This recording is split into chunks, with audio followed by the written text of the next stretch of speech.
हरिओम. भगवद्गीताबोध योगदास श्री जयगणेश जोशी यांनी केलेले निरूपण. अध्याय पहिला. अर्जुन विषाद योग.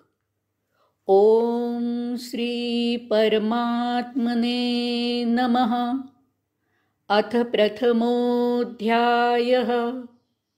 जय योगेश्वर. परम आत्म्याला नमस्कार. अध्याय पहिला. श्लोक क्रमांक 2. संजय उवाच. दृष्ट्वा तु पांडवानीकं व्यूढं दुर्योधनस्तदा आचार्यम् उपसंगम्य राजा वचनमब्रवीत.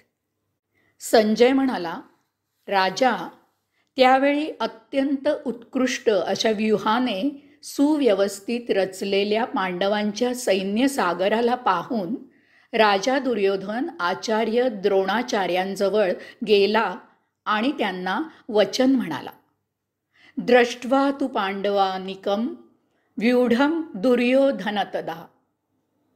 धृतराष्ट्राने प्रश्न विचारलेला आहे की युद्धाच्या इच्छेने समोरासमोर उभ्या ठाकलेल्या माझ्या आणि पांडूंच्या पुत्रांनी काय केले.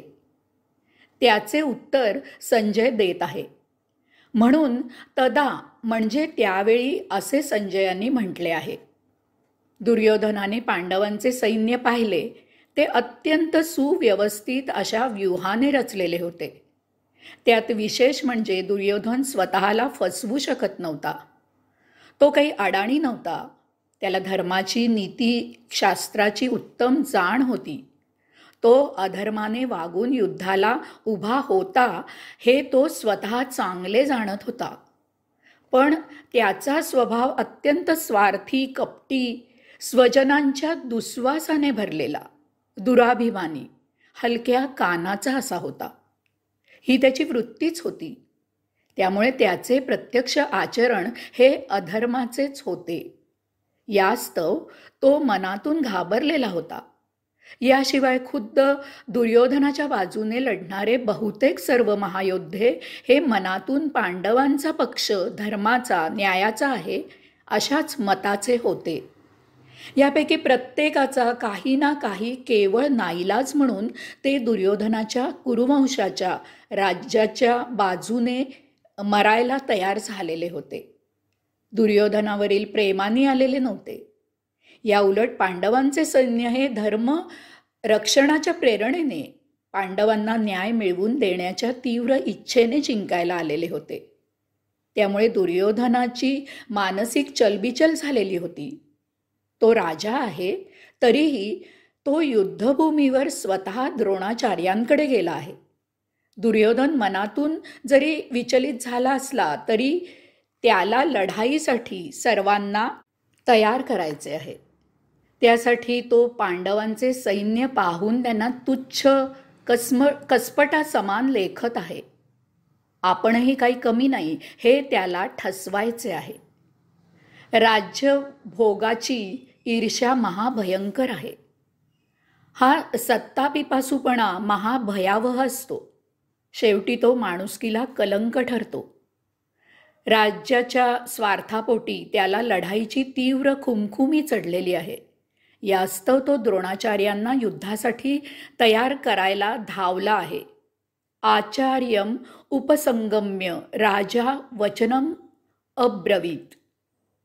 पांडवांचे सैन्य पाहून दुर्योधन आचार्य द्रोणाचार्यांजवळ गेला. तो द्रोणाचार्यांजवळच गेला हे अर्थातच पुढील श्लोकावरून स्पष्ट होते. द्रोणाचार्य त्याचे गुरु होते. ते त्यांचा लाडका शिष्य अर्जुनाच्या बाजूने न लढता वास्तविक मनातून पांडवांकडे ओढा असून सुद्धा दुर्योधनाच्या बाजूने लढत होते. ते एक कसलेले खंदे योद्धे होते. ते राज्याचे नोकर होते. सेनापती भीष्माचार्य त्याचे पितामह, आजोबा, कुरुवंशाच्या राज्याशी इमान राखणारे होते. आयुष्यभर कुरु राज्याच्या खाल्लेल्या अन्नाला जागणारे होते. तेव्हा त्यांच्यापेक्षा द्रोणाचार्यांचे मनोबल वाढविणे त्याला जास्त आवश्यक वाटले.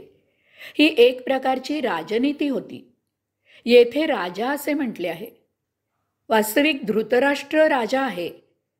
त्याच्या प्रश्नाला उत्तर देताना संजयाने धृतराष्ट्राला राजा असे प्रथमच म्हणायला पाहिजे होते. तसा येथे अर्थ घेता येईल, पण संजयाने दुर्योधनाला राजा म्हटले असावे असे जास्त बरोबर वाटते. कारण प्रत्यक्ष कारभार युवराज दुर्योधनच पाहत होता. धृतराष्ट्र हा नामधारी राजा झालेला होता. त्याचे कोणीही ऐकत नव्हते. येथे वचन बोलला असा शब्द वापरलेला आहे, कारण दुर्योधन काहीतरी निश्चित बोलण्यासाठी तेथे गेला आहे. द्रोणाचार्यांनी पांडवांवरील प्रेम विसरावे, कसंही करून त्यांच्यातील लढवय्या वीर पूर्ण जागा व्हावा असा त्याचा हेतू आहे. केवळ नोकरी, कर्तव्य, कर्म म्हणून न लढता एक योद्धा म्हणून त्यांनी लढावे. त्यांच्यातील सैनिक जागा व्हावा, त्यांच्या क्षात्र धर्माला चुचकारावे असा दुर्योधनाचा द्रोणाचार्यांकडे जाण्यात हेतू आहे. हरिओम.